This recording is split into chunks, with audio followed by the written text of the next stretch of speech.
author, columnist, managing editor of LibertyNation.com, podcast host and conservative policy advocate. We dismiss history at our peril. Liberty Nation Radio with Mark Angelides. Prosecutions that appear political are the bane of any civilized nation and should be avoided at all costs. But what happens when a prosecutor says they have a rock-solid case? And then what happens when a significant portion of that prosecutor's political party joins the fray? Well, that's what we're going to examine today. Welcome back to Liberty Nation Radio here on the Radio America Network. I'm your host, Mark Angelides. I want to take a moment to say a special thank you to our listeners out in Great Falls, Montana on KQDI 1450 AM and 97.5 FM. And we thank you for taking the time to tune in. And remember, this show is proudly sponsored by LibertyNation.com, where you can access podcasts, breaking news, analysis, and a range of biting and brilliant shows to whet your appetite for freedom and your fondness for the great American Constitution. The biggest news of the year, at least so far, is the criminal case against former President Donald Trump. Now, on today's special edition of Liberty Nation Radio, we welcome back our superstar triumvirate of senior political analyst Tim Donner, legal affairs editor Scott D. Cosenza, and myself, glorified T-boy and host. Gentlemen, thanks for being here. Now, let's thank you. I'm going to have to cross off the Alec Baldwin prosecution collapse from my most important events of the year to date, Mark. I appreciate you setting. I'm sorry. They run also neck and neck for Scott. Those two stories, neck and neck. Well, hopefully there'll be some Meghan and Harry stories which you can get your mind around this, Scott, to keep those in the public consciousness. Now, Scott, let's start with the legal viewpoint on the Donald Trump arrest and charging. So first, very basics. What are the charges and why are all 34 felony counts the same thing? Well, basically the counts are that he caused to create false business records regarding his payment or reimbursement of the payment to Stormy Daniels and payoff for Michael Cohen of that process. So he paid Michael Cohen I think it was $130,000 roughly back that Cohen laid out for Stormy Daniels, and then also Cohen's fee for doing so. But he labeled those payments as legal expenses rather than a settlement payment.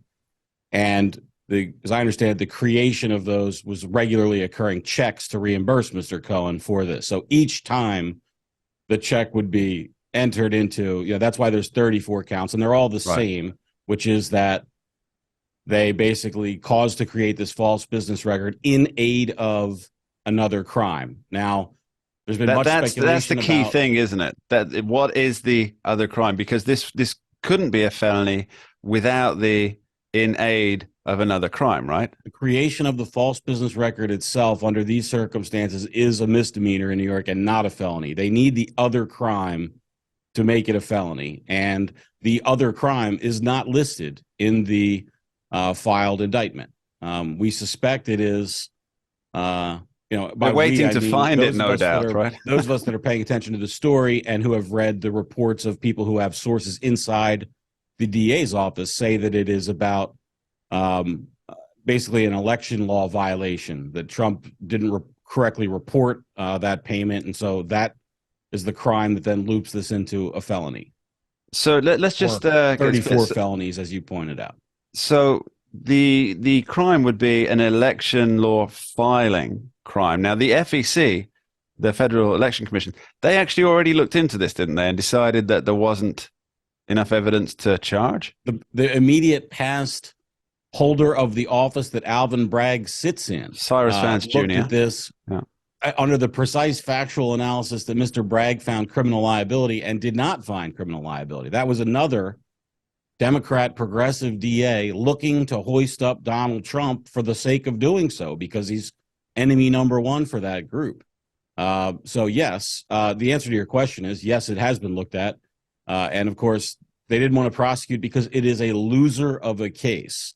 It's a loser of a case because for Donald Trump to be successfully prosecuted under it, you basically have to prove that the only reason why he agreed to pay off Stormy Daniels was because of his election prospects. And there's a great deal of evidence that suggests that while that may be true, that he did so to advance his election prospects, but also to simply not have Stormy Daniels out there blabbering about the tryst that they had, especially since Allegedly had. Melania would be, and Mr. Young Baron would be negatively impacted, especially by it.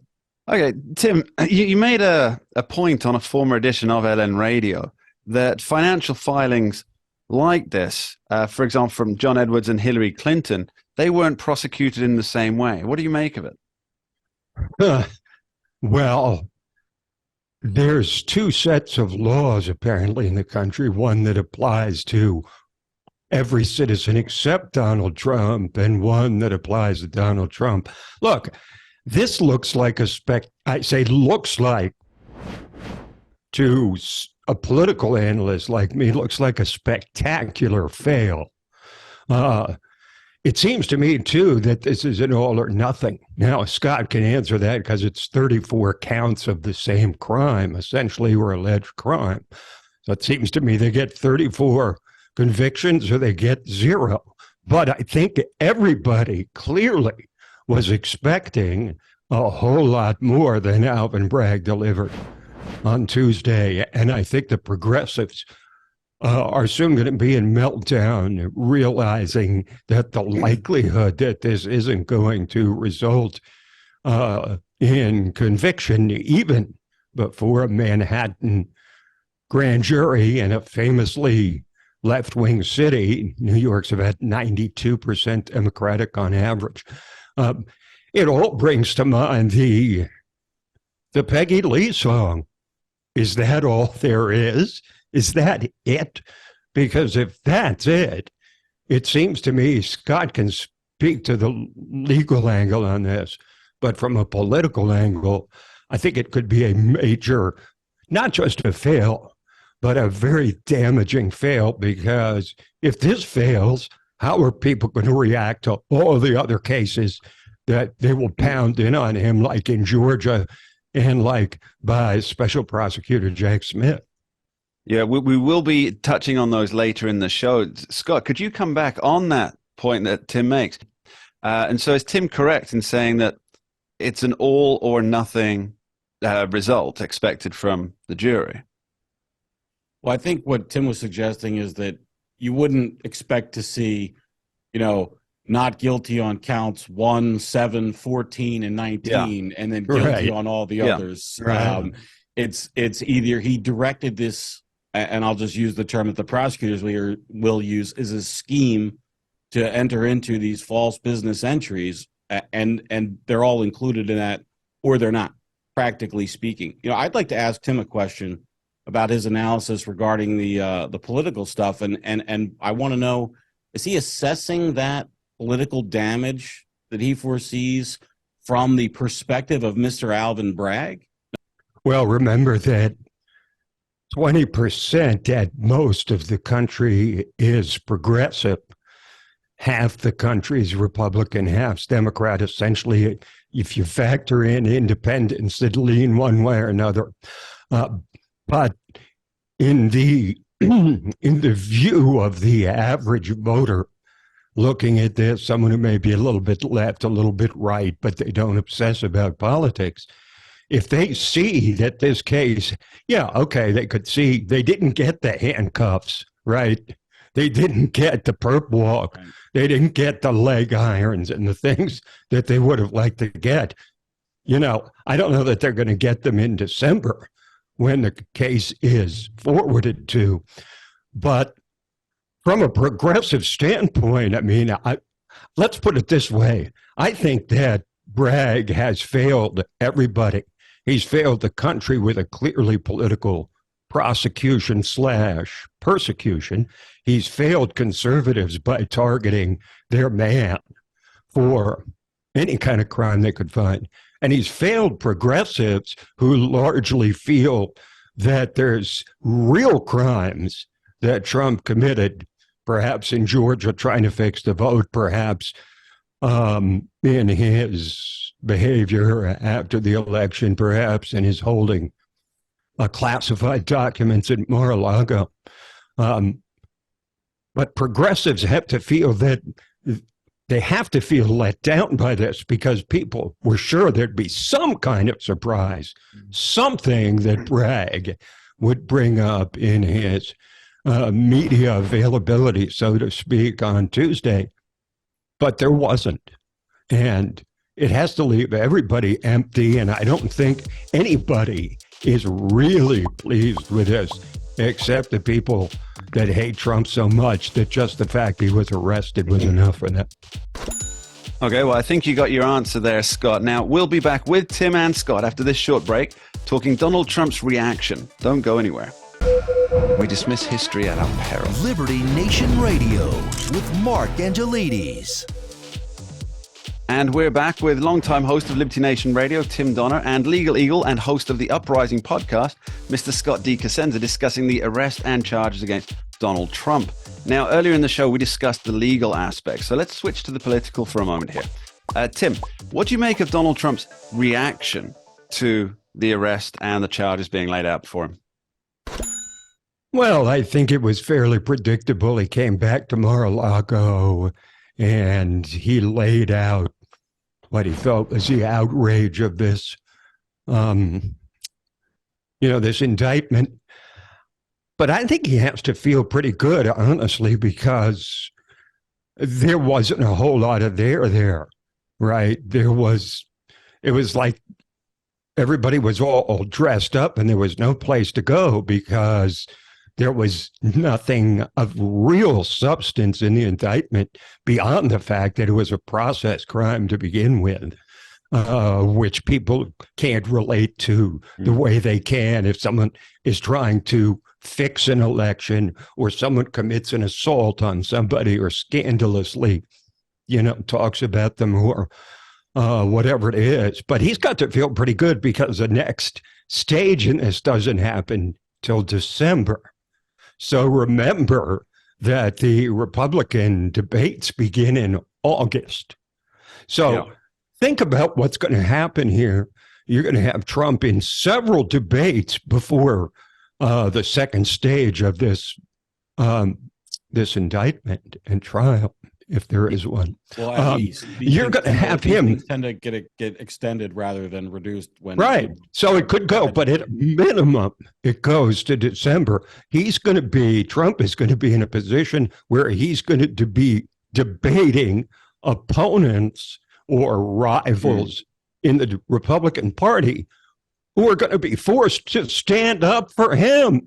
They're going to be forced to talk about how much they're outraged by the arrest of Donald Trump, right? So he's going to have a built-in advantage because it's still the 100-pound gorilla in the room. And yet, I mean, the other candidates will have to tread very lightly on the idea that he could be guilty. They're going to have to actually uphold his position.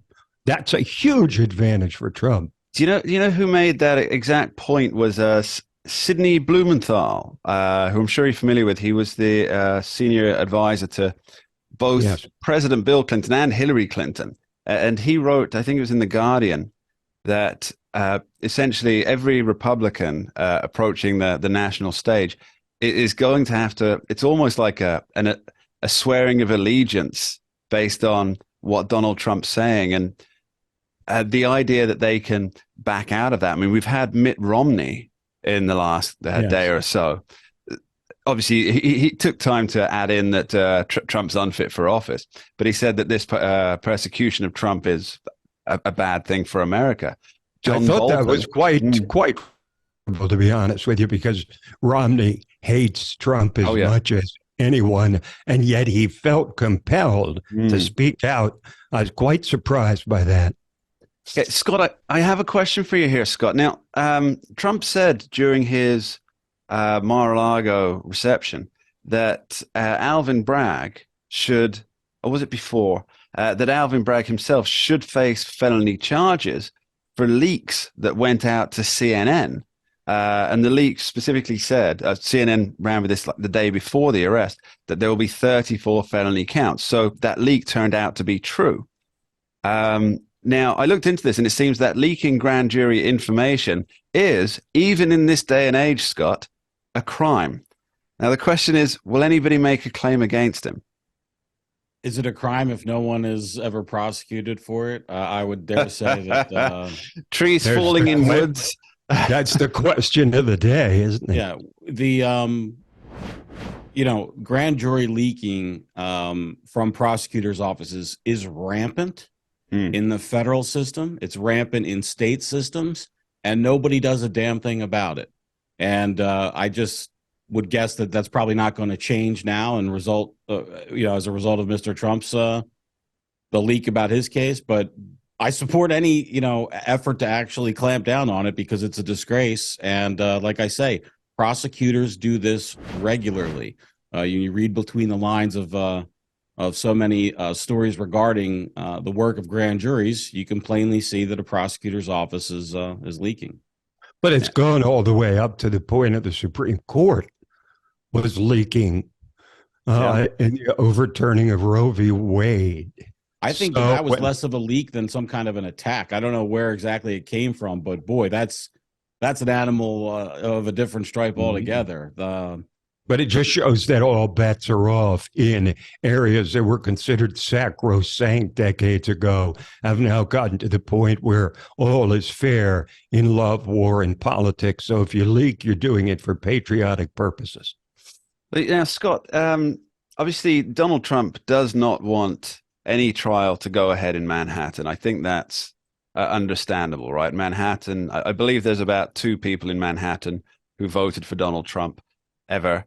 He doesn't want a Manhattan jury is what you're saying. And I agree with you there. So, I mean, Staten Island is probably the friendliest location within that district. The friendliest borough in the city for Donald Trump is, I think, what you mean. And exactly. I would agree with you, yeah. Now, because there has been leaks from the grand jury, couldn't Trump's lawyers claim that, well, this is a tainted jury pool, and therefore we request a move to Staten Island?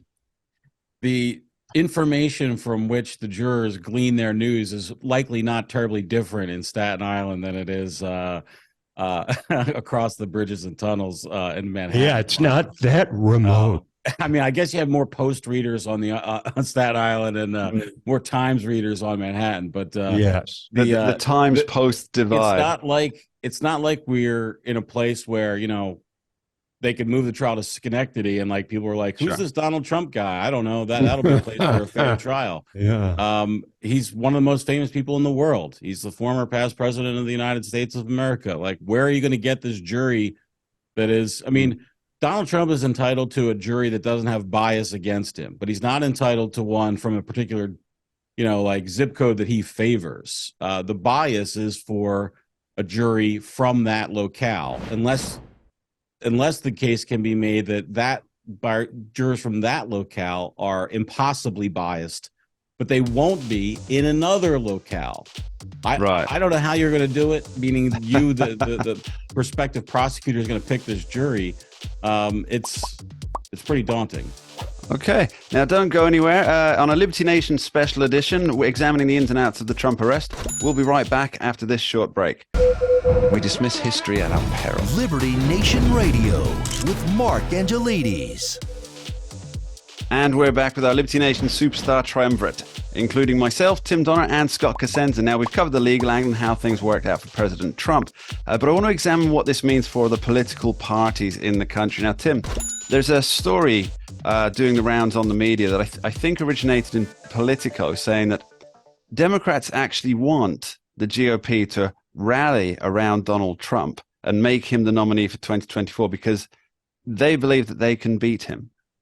And maybe they couldn't with another candidate. What do you make of that? Well, you've just given my answer to your question. Right. The better idea is to actually ask a question to induce. No, but seriously, I think it is pretty clear, and I'm not really going to go to the point of saying that Alvin Bragg was just being used as a dupe, as a sort of a diversion from the whole thing. But I think it's pretty clear that the Democrats' preference has to be facing Donald Trump rather than Ron DeSantis or Nikki Haley or Mike Pompeo or Mike Pence or any of these other candidates who would stand a better chance because of Biden's weak record and the fact that they don't have the baggage that Trump has. I think it's pretty clear that this is going to help Donald Trump in the primary. It can't, because it's all about him now. The whole thing is about him. So, it's sucking all the oxygen out of the room for Ron DeSantis and anybody else who hopes to run for president. So I think the plan on the left is, go ahead and be aggressive with these legal actions because it'll stoke fury among Republicans and get them to turn out, and Trump will win the nomination. And then they will really set the dogs loose on Trump once the nomination is determined, and they can do all they want to bring up every liability Trump has during the general election. I don't think it's preposterous at all to believe that this is exactly not just what they want, but what they've planned for, and that the timing of this arrest could well have something to do with that very thing, because as I pointed out previously, now Trump's going to be the center of attention for all the Republican debates for the rest of this year. He's just going to basically subdue any other potential candidacies because of this. Okay. Now, Scott, it seems that there's a presumption within the Fourth Estate that if Trump is found guilty of something, it won't actually matter that much. But could it be more a valve that opens the floodgates for other indictments? I think my question here is, are further indictments dependent upon how this particular charge goes for Donald Trump? Or I should say, Counselor, does the idea hold water? I don't see how that was my Cousin Vinny impression. It was terrible. Yeah, that was a Marissa Tomei impression, which I did with aplomb. For those of you watching on video, there's a certain similarity. Are we going to talk about the Utes too? The Utes, yeah. Got to find out about those Utes. Scott, what do you think? The only way that I think this indictment has any bearing on other indictments is that other prosecutors may see the coverage of this indictment and decide they want some of that sweet ink spilled about them and their offices, and so they might join in, or the opposite, that they are looking at what it's going to be like to indict Donald Trump on thin gruel as far as legal cause is concerned, and may wish to pull back from that. But legally speaking, no, there's no bearing.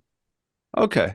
Now, Alvin Bragg, he's a Democrat, obviously. And it seems that other Democrats are being associated with the prosecution, rightly or wrongly. They're tarred with the same brush. It's your party, therefore it's your responsibility. And if this whole thing collapses, now I'm just reminded, Joe Biden, when he was asked about this directly after the charges came out, he just snickered and walked away, and then was asked another question. Now, I believe the official White House transcript of this stuff skipped out that entire question, and obviously his snickering, because I'm not sure how you'd spell a snicker in this thing. But what do you think the Democrat process is here? What are they thinking? Are Democrats thinking that this is a good thing because it sets up, as you say, it sets him up for a flawed candidate for 2024? Or are they worried that if he is exonerated, that it could be an even greater battering ram to use against them? That's for me? No, that's for Tim. Okay. Oh, I thought it was for Scott too. That's okay. They both turned out. The question was so long. While Tim is thinking of a brilliant answer, I'll just say that I'm happy for the snickering because it indicates a higher level of intelligence to process the question and then come out with the snicker in response to it. It's a nice. He could have just been thinking about ice cream, though. Really. Well, with that timing, and yeah. Well, that is the secret of comedy. I think we're saying that it's advanced intellectual engagement for the president of the United States to be able to snicker at something that he probably doesn't understand any better than we do, to be honest with you. But the Democrats, look, this is all uncharted territory on top of uncharted territory on top of uncharted territory, because we've got a president like no other seeking to get back into the Oval Office. There's a guy that's in that Oval Office now that's older than any president in history and would be, well, to say doddering at 86 years old when he would leave office after a second term might be a bit excessive, but we've never had a president who's been prosecuted. We've never had one that was even indicted. So it's so uncharted territory that a lot of this will hinge on how this case develops from here, because it seems to me that nobody's going to be focusing on issues. Everybody's going to be focusing on guilt or innocence, and that I think Trump has to hope that eventually this gets him to the point of being able to do a direct side-by-side comparison between his record and Biden's, because that's what he's going to need beyond coming out of this process not much weaker or even stronger from having survived it. So I think the Democrats are, this is a riverboat gamble. If they succeed, they will breathe life into the other investigations in Georgia and with a special prosecutor. But if they fail, they will be widely viewed by not just Trumpists, but average citizens as on a witch hunt, no question. Yeah, I mean, that's the term that seems to be sufficing everything that we've had so far. Now, don't touch that dial. We'll be wrapping up our special edition after this short break, discussing what this means for America and whether the Rubicon has really been crossed. Don't go anywhere.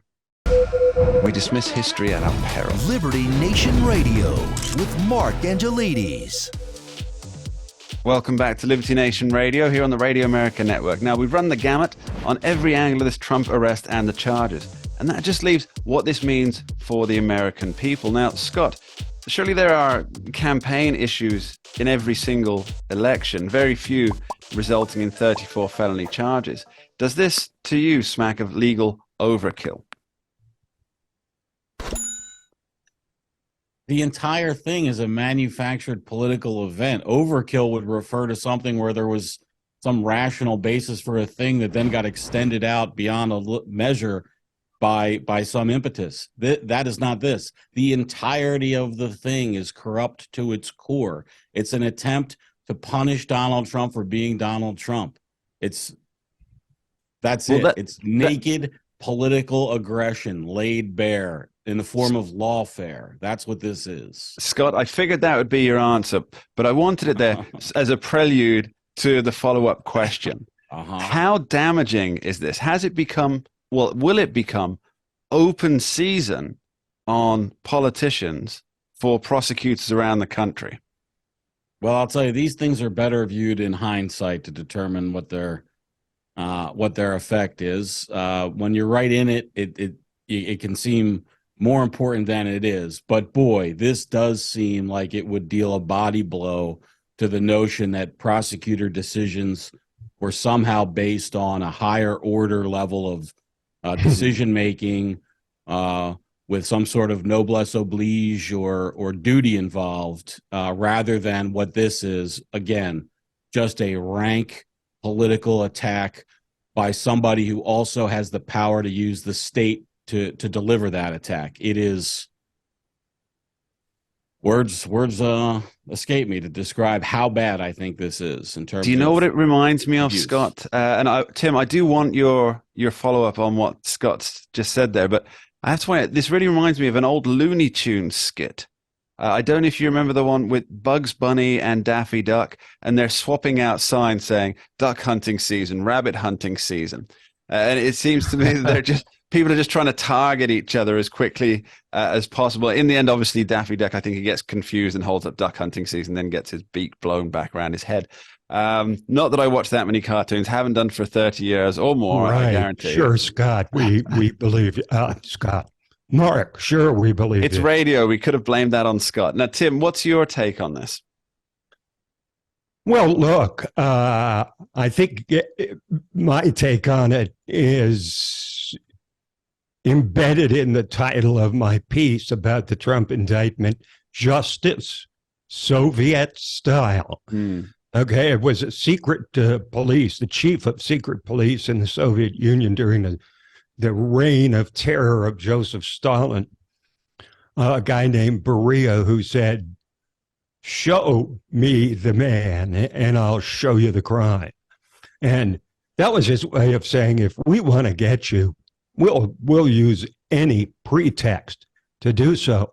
Now, this becomes even more frightening when you consider what they did about January 6th with another feature of the Soviet communist system of justice, which is the show trial, which is exactly what we saw happening in the run-up to the 2022 election, when they used taxpayer funds to put on a nationally televised Hollywood-style vilification of the man that they appear likely to face in the next election. Well, this is exactly what happens in banana republics and in communist countries where the enemies of the state are arrested simply for being enemies of the state. I think it's really chilling for the future of American law enforcement, because, look, when you consider the vulnerability of Joe Biden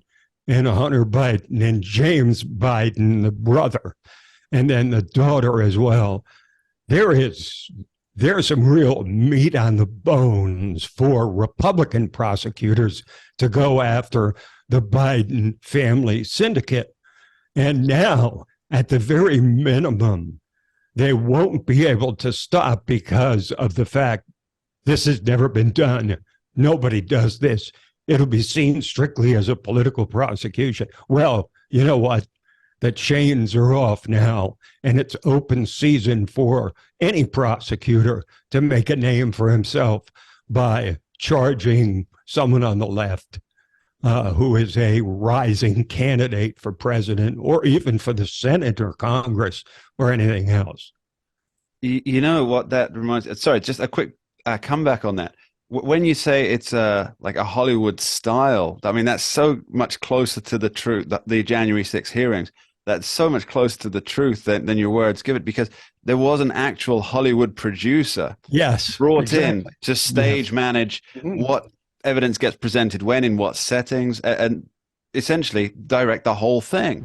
And then, of course, if you want to see how justice is done in communist countries, just watch the show trial that they put on from the January 6th committee, where the Republicans consisted of two people who despise Donald Trump, perhaps even more than the left. This is how the Soviet Union and other communist states, such as North Korea, this is how their systems of justice operate. I'm sure many people would say, but that's not real communism, too. When in fact it is the very definition. Properly, right? It was wrong. Right. Now, Scott, I'm reminded of a lot of things because my mind wanders to various places. But I'm reminded of another prosecutor who went down, much like Icarus, who flew too close to the sun, Mr. Avenatti, Michael Avenatti, who was once destined and lauded by the Fourth Estate, the left-leaning Fourth Estate, to be the man who would take down Donald Trump. Are we seeing Alvin Bragg following that same tender flight path to the sun as Mr. Michael Avenatti? Well, Mr. Avenatti broke the law in order to commit war against Donald Trump. I'm not implying that Alvin Bragg broke the law, except, of course, perhaps with the leaking, but that's for a court to decide. Unless you call it malicious prosecution. Sure.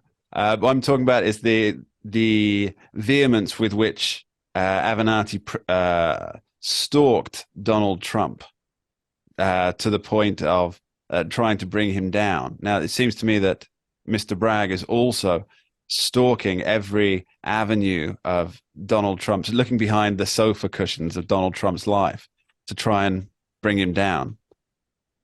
Well, they're both using Donald Trump in the same way, which is to stand upon his his person to elevate themselves, right?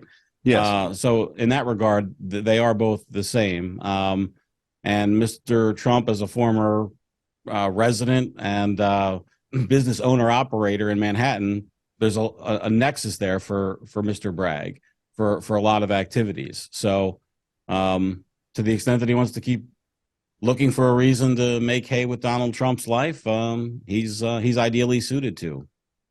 Oh, yeah. And do you think Mr. Bragg will, if this particular prosecution fails or doesn't even make it to trial, do you think this is the end of Mr. Bragg's hounding of Donald Trump?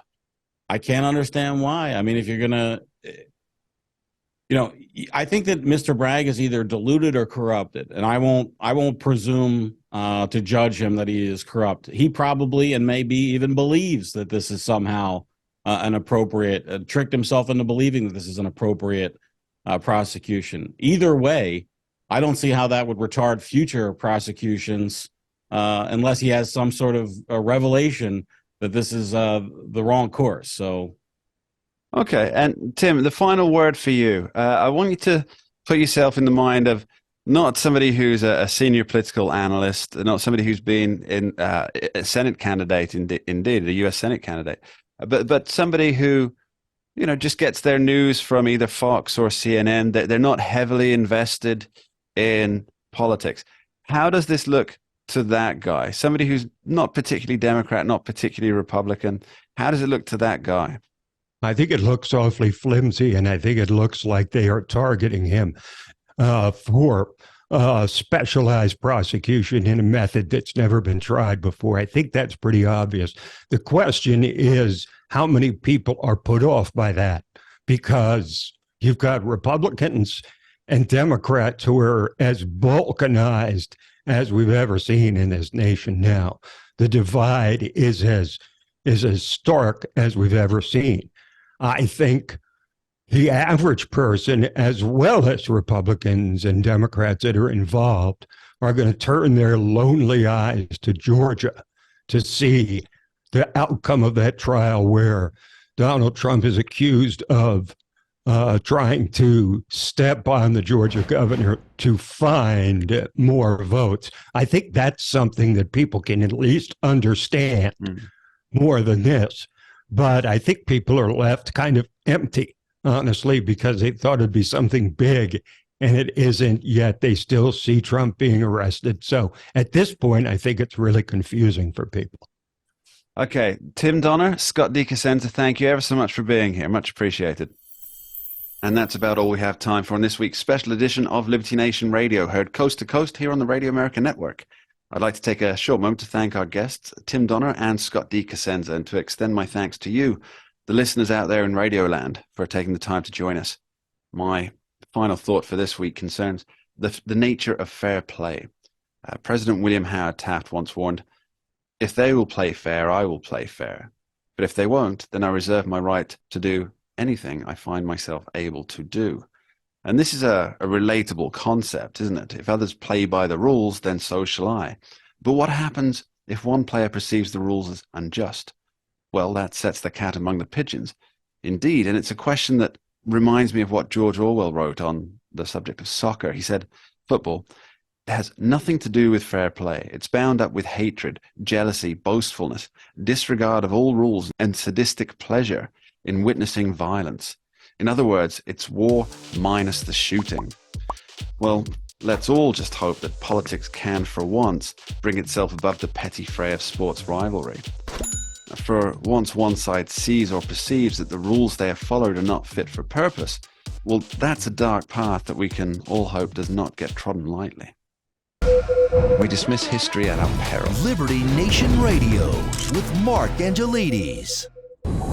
Entertaining, informative, and just plain fun. Watch Liberty Nation's The Conservative 5. produced by conservatives for conservatives. C5's The Left Free Zone, hosted by Liberty Nation's Lisa K. Donner, joined by a raucous, irreverent panel of authors, deconstructing leftist narratives, debating the hot topics, and remembering to laugh. Join the official conservative safe You only space. did that to piss Jeff off. Liberty Nation's The Conservative Five.